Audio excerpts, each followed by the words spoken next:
अस्सलाम वालेकुम। कैसे हैं व्यूअर्स आप? AR इलेक्ट्रिक हब की तरफ से खुश आमदीद। आज का हमारा मौजू है कंडक्टर और इंसुलेटर। कंडक्टर हर वो चीज़ जिसमें से बिजली का करंट गुज़र सके, जिसमें से बिजली बहाव कर सके, वो कंडक्टर कहलाती है, और जिसमें से बिजली बहाव ना कर सके वो इंसुलेटर कहलाती है। कंडक्टर सबसे अच्छा जो कंडक्टर जिसको माना जाता है वो है सोना, यानी कि गोल्ड। उससे कम जो है वो चांदी यानी कि सिल्वर, और उससे कम कॉपर, फिर उससे कम ब्रास, एल्युमिनियम। लेकिन सबसे जो जिसमें प्योरिटी है वो है सोना।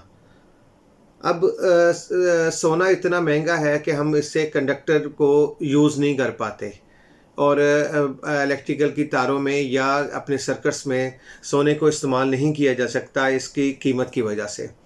और चांदी चांदी की भी अच्छी खासी कॉस्ट है जिसको इस्तेमाल नहीं किया जा सकता। अब हम दो मटेरियल आजकल आम देखते हैं जो यूज़ हो रहे हैं, वो है कॉपर और एलुमिनियम। एलुमिनियम कंडक्टर ये अलॉय होगा, और ये अलॉय जो है वो कॉपर से काफ़ी सस्ता होता है। केबल बनती है वो कॉपर के ऊपर हम एक तय चढ़ाते हैं जो पीवीसी की होती है या रबर की होती है। PVC mean polyvinyl chloride. ये एक ऐसी इंसुलेटर है, जो एक ऐसी मटेरियल है जो करंट के बहाव को रोकता है।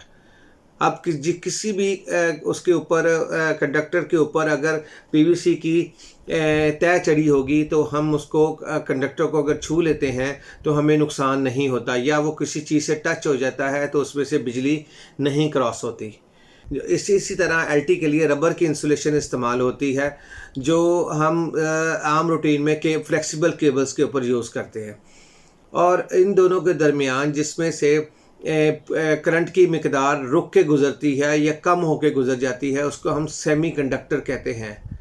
सेमी कंडक्टर एक ऐसा मटेरियल है जिसमें हम करंट की मिकदार जब गुज़ारते हैं तो वो पूरी मिकदार नहीं गुज़रती। जैसे सिक्का, लेड पेंसिल का सिक्का है, वो सेमी कंडक्टर है। अगर हम उसके एक साइड पे बिजली की तार लगा देंगे तो दूसरे साइड पे कुछ ना कुछ वोल्टेज हमारे जो क्रॉस कर जाएंगे, और बिजली की तार को जैसे जैसे हम टेस्टिंग पॉइंट के करीब लेके आएंगे तो वोल्टेज की मिकदार बढ़ती जाएगी। इसका मतलब है ये एक वेरिएबल रेजिस्टेंस की तरह काम करेगा। ये है सेमी कंडक्टर। और सेमी कंडक्टर हमारे बहुत से चीज़ों में इस्तेमाल होता है, मसलन डिमर्स वगैरह में, रेजिस्टेंस में हम सेमी कंडक्टर यूज़ करते हैं। जो फ़ैन डिमर्स वगैरह होते हैं या रेजिस्टेंस होती हैं या वेरिएबल रेजिस्टेंस होती हैं, उनमें हम सेमी कंडक्टर यूज़ करते हैं, जो करंट के बहाव को रोक कर या जितनी हमें चाहिए होती है उतना हमें वो प्रोवाइड करता है। जब हम इलेक्ट्रिकल मोटर्स वगैरह वाइंड करते हैं तो उनमें हम एक पेपर रखते हैं जिसको हम वाइंडिंग पेपर, ग्लास पेपर कहते हैं। वो पेपर हमारा वाइंडिंग के नीचे रखा जाता है, और जब हम उसके ऊपर वाइंडिंग कर देते हैं और उन वाइंडिंग को हम बाइंड कर देते हैं रस्सी के ज़रिए, तो उस पर हम वार्निश एज ए इंसुलेटर उसके ऊपर डालते हैं, और वो वार्निश उसको ग्रिप भी कर लेता है और एज ए इंसुलेशन भी इस्तेमाल होता है।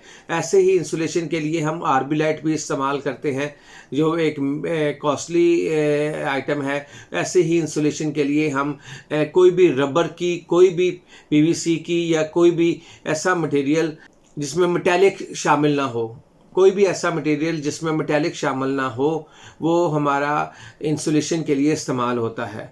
हर इंसुलेशन एक ख़ास वक़्त के लिए इंसुलेशन होती है, उसके बाद ये कंडक्टर बन जाती है।